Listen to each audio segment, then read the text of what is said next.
बोलिए सदगुरुदेव की जय, संत समाज की जय। मेरे जीवन के प्रेरणा स्रोत मेरे परम आराध्य सदगुरुदेव एवं सत्संग सभा स्थल में मंच पर आसीन मेरे श्रद्धेय संत श्री भगवान साहेब एवं परम सम्मानीय संत श्री लाल साहेब और भाइयों बहनों माताओं नन्हे मुन्ने प्यारे बच्चों,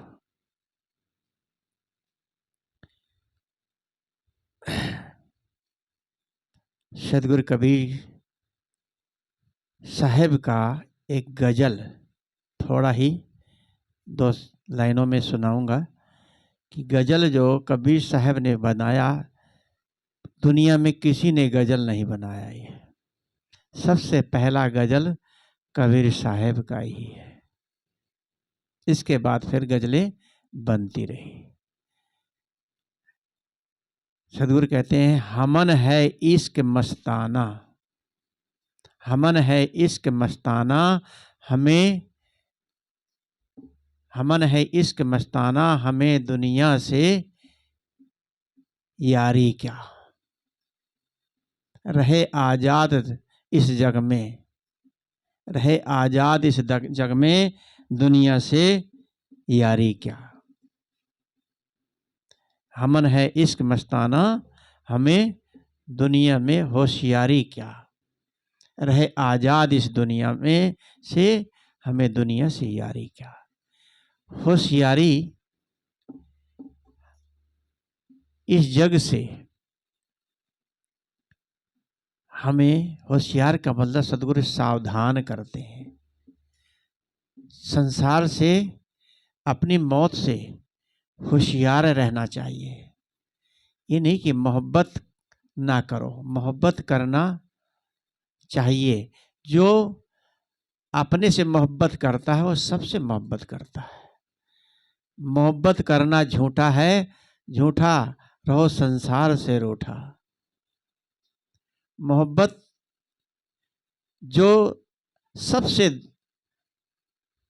अलग हो जाता है, किसी से मोहब्बत मोह को कहते हैं। एक प्रेम होता है, एक मोह होता है। जो मोह वाला प्रेम होता है वो आदमी के मन मस्तिष्क को खराब करता है। राम और एक चाम, जो राम में लगता है उसी का कल्याण, उसी की मुक्ति होती है। और जो चाम में लगता है वो समझ लो अपना अनर्थ करता है। इसलिए यहाँ सदगुरु कहती है, ये जीवन, ये शरीर क्षण भंगुर है। वास्तव में देखते थे ये शरीर कैसे बूढ़ा हो जाता है, पता ही नहीं लगता।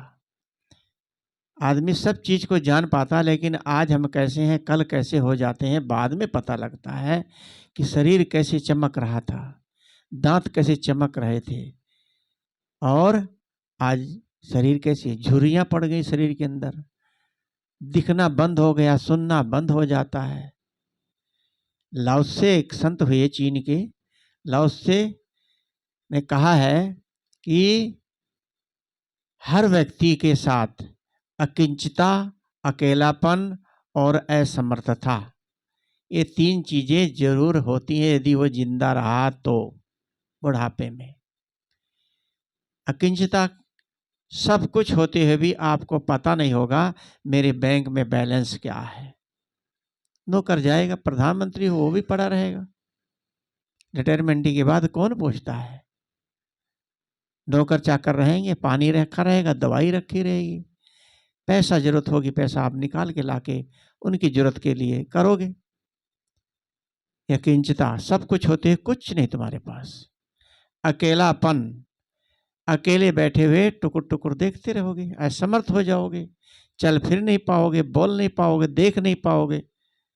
जब आदमी को देखना सुनना बंद हो जाता है तो घर के लोग ही ज्यादा बात करनी पसंद नहीं करते, नाती पोते भी नहीं बात करते। कि दादा को सुनाई तो देता नहीं, दिखाई तो देता नहीं। और जो अपने सगे संबंधी आते हैं, जो पहले बड़े प्रेम के साथ आपसे मिलते थे, पैर छूते थे, बात करते थे, आज वहीं आपसे दूरियां बना लिया है कि जाएं क्या करने जाएं। दिखाई नहीं देता दादा बाबा को, सुनाई भी नहीं देता, कई बार कहो तो सुनता है। तो यह है असमर्थता और अकेलापन। अकेले पड़े रहोगे, कोई तुम्हारे पास आया राम राम करके चला गया। ये जीवन क्या है? कहते हैं कि जो जवानी होती है ना, जवानी में आदमी दिन रात काम करता है, बैल की तरह कमाता है दिन रात, उसकी बैल की जिंदगी होती है। और फिर आगे चल के जब उसका बुढ़ापा आता है तो कहते हैं कि कुत्ते की जिंदगी। बच्चों के आगे दुम हिलाता है, बेटा 10 रुपया देना, शेव कराना है, ये कराना है, ये सामान लाना है। अब तो कुछ सरकार ने इतनी बूढ़ों बुजुर्गों के लिए सुविधा प्रदान कर दी है कि पेंशन बांध दिया है, तो बुजुर्गों का सीना चौड़ा हो गया है। बल्कि बुजुर्गों से ही लोग, घर के परिवार के लोग मांगना चाहते हैं। तो लेकिन हर जगह ये सुविधा नहीं भी है। लेकिन पैसे से ही पूरा जीवन नहीं कटता। आदमी के अगर स्वास्थ्य अच्छा नहीं है तो कुछ अच्छा नहीं लगता, असमर्थता हो जाती है। फिर आदमी उल्लू की तरह टुकुर टुकुर बैठा हुआ, उल्लू का जीवन हो जाता है, बैठा हुआ देखता रहेगा कौन क्या कर रहा, कहाँ जा रहा। ये सब चीजें हमारे जीवन में आती हैं। राम परमात्मा, ईश्वर, खुदा, गॉड, ये नाम हैं। अलग अलग तरीके से लोग अलग अलग तरीके से नाम रखा हुआ है कि वो परमात्मा का नाम है, जबकि उसका कोई नाम नहीं है। अनामी है, निराकार है। तो निराकार बताते हैं इधर, तो अनामी बताते, फिर नाम किसका लेते हैं? जब साकार नहीं है तो किसकी शक्ल देखेंगे, किसकी सूरत देखेंगे? निराकार कौन है उसको जानने की कोशिश ही नहीं करते। बस लिखा है, कहे जाते हैं भगवान निराकार है। वो भगवान देखा जब निराकार है तो उसके दर्शन कैसे करें, किससे मिलें? वो हर आत्मा में निवास करता है, वही आत्मा ही परमात्मा है। जब सदगुरु ने कहा कि राम तो बसते कुकरी के पोता, कि राम तो कुत्ते के बच्चे के भी पेट में शरीर में है, कि सब घट मेरा साइया सोनी सेज न होए, कि सब घट, सदगुरु का सब घट मेरा साइया, कि सब घट मेरा साइया सोनी सेज न होए। तो साइया का मतलब है परमात्मा, परमात्मा का मतलब आत्मा। इसको समझना है, निराकार ये आत्मा ही है। हमारी आत्मा कहाँ दिखाई देती है? जब आत्मा नहीं दिखाई देती तो हम कैसे जाने कौन बोल रहा है? ये परमात्मा ही तो बोल रहा, आत्मा ही तो बोल रही है। जो बोलता है, जो सबको देखता है, उसको हम स्वयं को कैसे देखें? जैसे हम अपनी आंखों को नहीं देख सकते, ऐसे ही हम स्वयं को कैसे देखें? जो सबका जनैया है, सबका जाननहारा है, सबको देखने वाला है, वो कैसे हम अपने को देखें? लेकिन लोग कहते हैं परमात्मा के दर्शन हो गए, भगवान मिलते हैं। परमात्मा तो आप स्वयं ही हो सकते हो, आप परमात्मा हो ही, होना भी एक नकलीपन है। आप परमात्मा हो ही जब आप अपने निर्मल स्वरूप में निष्काम भाव से रहेंगे तो परमात्मा आपको मिल जाएगा। आपकी आत्मा ही परमात्मा है। तभी सदगुरु ने कहा, मैं रो ये जगत को, मोको रोवे न कोई, मोको रोवे सोई संत जना, जो संत विवेकी होए। मैं संसार को रोता हूँ। कबीर साहब क्यों ऐसी बात कर रहे हैं? कबीर जैसा संत होना बहुत नामुमकिन, मुश्किल है। वो सब के लिए रोते हैं कि वो कहते हैं दादा, दादा भाई को, दादा भाई को लेखूं चरण नवाऊं बंदा, अब की पुरिया जो निर्वारे सो जन सदा आनंदा।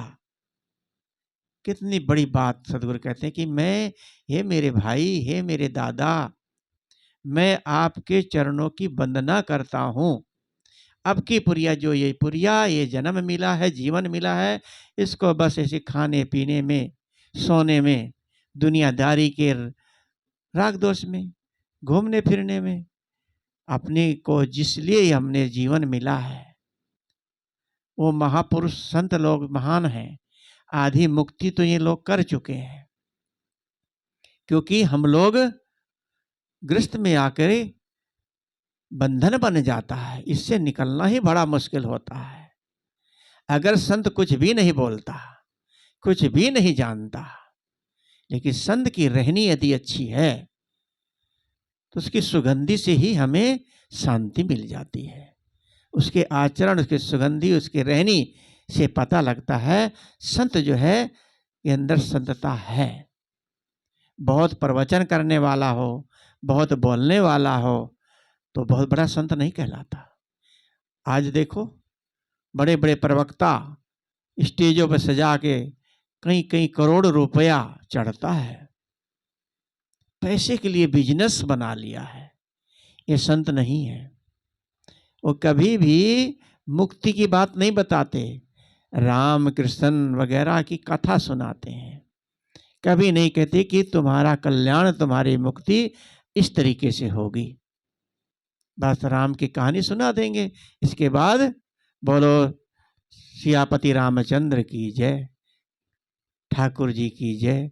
बस ये कहानियां सुन सुन के लोग बस इसी में मस्त हैं, समझते हैं यही भगवान है, इससे हमारा कल्याण। ये तो एक चटुआ है कि जैसे बच्चे को चटुआ दिया जाता है और उससे कुछ देर चाटता है, जब फिर उसमें कुछ नहीं निकलता तो रोने लगता है। तो बाद में हमें इससे मुक्ति नहीं मिलेगी तो क्या करेंगे फिर हम? जीवन हमारा फिर समझ लो फिर इसी 84 लाख योनि में फिर भटकेगा। कुत्ते बिल्ली जानवर फिर बनेंगे। बड़े सौभाग्य से ये मानुष जीवन मिला है। ये मनुष्य जीवन दोबारा नहीं मिलेगा। ये मत सोचो कि अब दोबारा फिर मनुष्य बनेंगे। हम मनुष्य वाला काम ही नहीं कर रहे हैं। यदि मान लो चलो मनुष्य बन भी जाते हैं, आज मनुष्य बन के हमने कुछ कर तो पाए नहीं, आगे मनुष्य बन के क्या करोगे? हो सकता है ऐसा संतों का सानिध्य ना मिले, ऐसा सत्संग ना मिले, तो फिर क्या करेंगे? उबड़ खाबड़ जीवन बिताएंगे, फिर उसी नरक में जाएंगे। तो आज जो जीवन, जो आज को चेतो, आज जो कर लोगे, जो आज नहीं करेगा कल कभी नहीं कर सकता। तभी सदगुरु कबीर साहब ने कहा कि कल करे सो आज कर, आज करे सो अब, पल में परले होएगी बहुर करेगा कब। जो अभी करेगा, इसी टाइम करेगा, समझ लो वही करेगा। कल किसी ने नहीं देखा।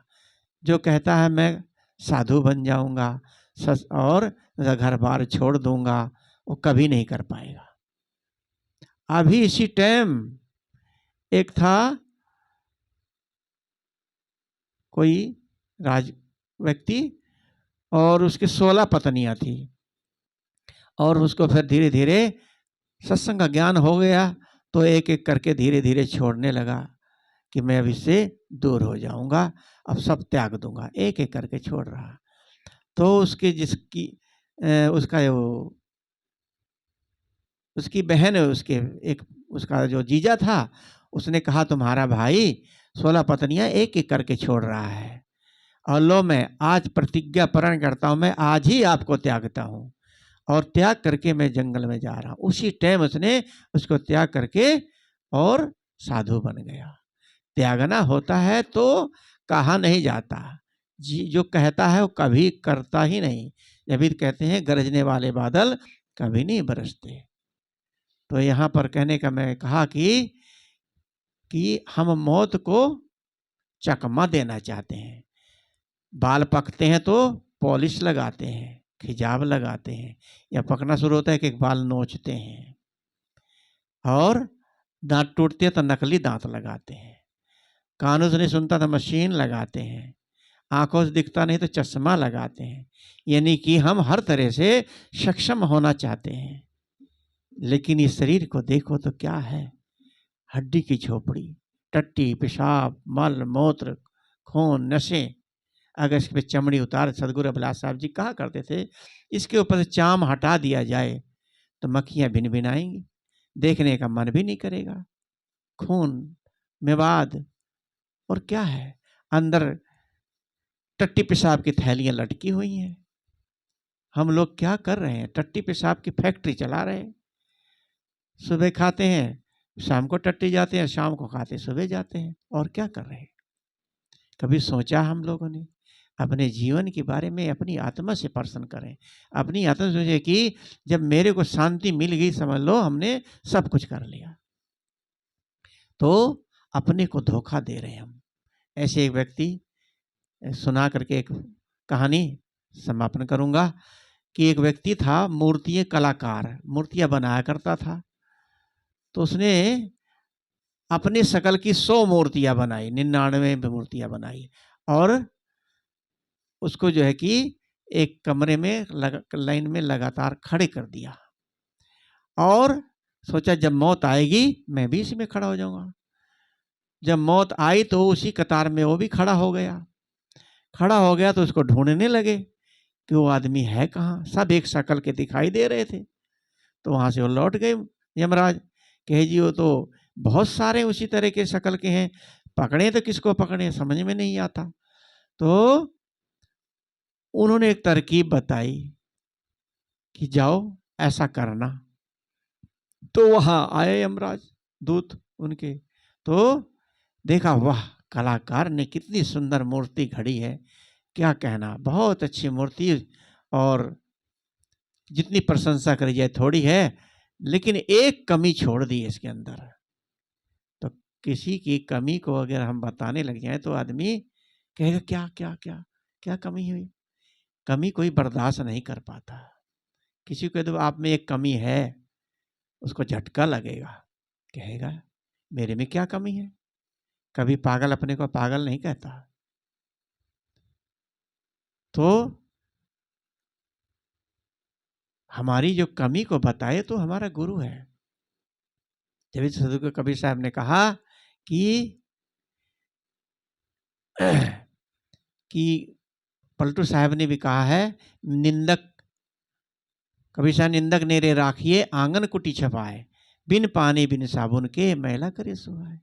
अब पलटू साहब ने कहा निंदक मेरा मर गया, पलटू दीना रोए। ऐसे ऐसे महापुरुष थे कि निंदक जो करता है निंदा, हमारे कमियों को बताता है, मैल को धोता है कि हम आज से ये काम ना करें। लेकिन हम निंदा सुन लेते हैं तो समझ लो कि उसको दुश्मन बना लेते हैं। तो वहां उसने कहा एक कमी रही, तो उसमें से निकल के तुरंत उस व्यक्ति कलाकार ने कहा कौन सी कमी रहेगी, क्या बताओ क्या कमी है इसमें बताओ। कहे पकड़ो पकड़ो पकड़ो इसको। तुरंत यमराज उसको पकड़ के लेके चले गए। तो ये कहानी के माध्यम से थोड़ा विचार रखा। बोलिए सदगुरुदेव की जय। हमारे संत थोड़ा सा विचार या भजन लाल साहब जी, इसके बाद साहब जी अपने विचार रखेंगे। बोलिए सदगुरुदेव की जय।